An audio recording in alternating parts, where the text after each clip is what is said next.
Welcome back to another episode of Blackstone Cooking. We have a special tonight. We are going to be having breaded pork chops with asparagus and red potatoes. All right, beautiful pork chops tonight. Some cutlets.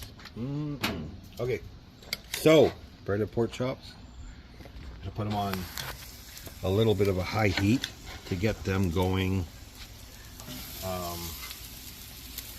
basically to blanch them nicely. Okay, so breaded pork chops again, have them on medium to high heat.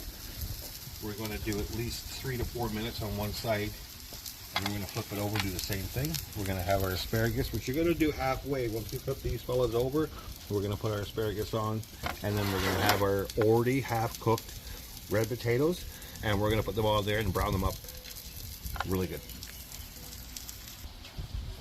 Okay, 4 minutes is up. I did add actually butter here, butter and oil, and we're going to move them out a little bit. We're going to add a little bit of butter, a little bit of oil, just a little bit. We're going to add some butter to that. We're going to put that around. Remember, rule of thumb again, don't try to lift something up. If it's still stuck to it, it's not ready to be flipped.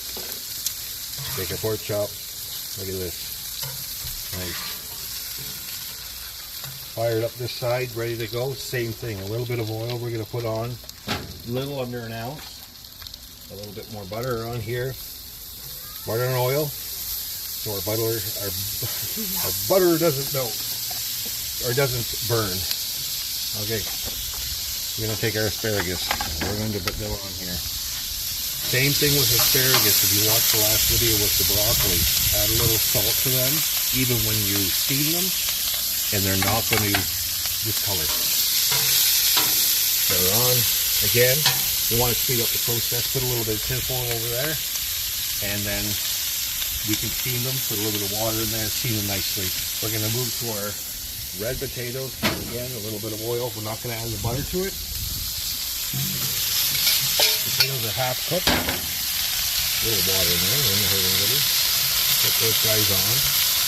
So we buy the pack of pork chops from Costco. I think there's 8 of them in there. I think it's roughly about 14 bucks. But for 2 people, we split them up. We freeze the rest. So you can buy the breading, and you can get it already done, or you can make your own breading. We will get into that later on, down the road, how to do breading on your own. So we are going to take our Costco seasoning, vegetable garden. We're going to put a little bit on here, and we're going to put a little bit on our potatoes.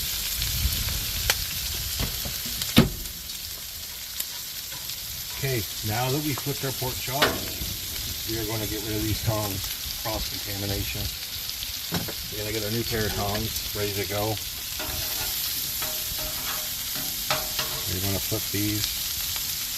We're going to let these brown a bit. We don't want to overdo the red potatoes. We just kind of want them heated up, a little bit of color. And we're going to come back in about another 3 minutes. Alright, asparagus almost done. Asparagus 3 to 4 minutes. If you want them cooked a little bit longer, then at least 5 to 6 minutes. We don't like ours really stringy. If you overcook them, they get stringy. Our potatoes, they got nice browning on it. Quicker way of doing it is just grab a spatula and move around quickly, just like the fries we did last episode.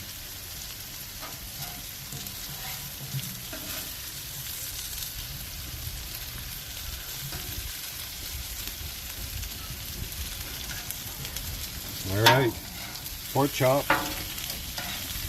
Again, 5 minutes on each side. This thin, they're about 4 ounces, 5 ounces tops. Nicely browned. Alright, we're done. We're going to go to plating. Both sides look nice. Breading, nice breading looking. Looks nice. Look at that. Again, 4 to 5 minutes each side. I just know by looking at them, they're done. Okay, so we're going to go to plating, and we're going to show you the results afterwards.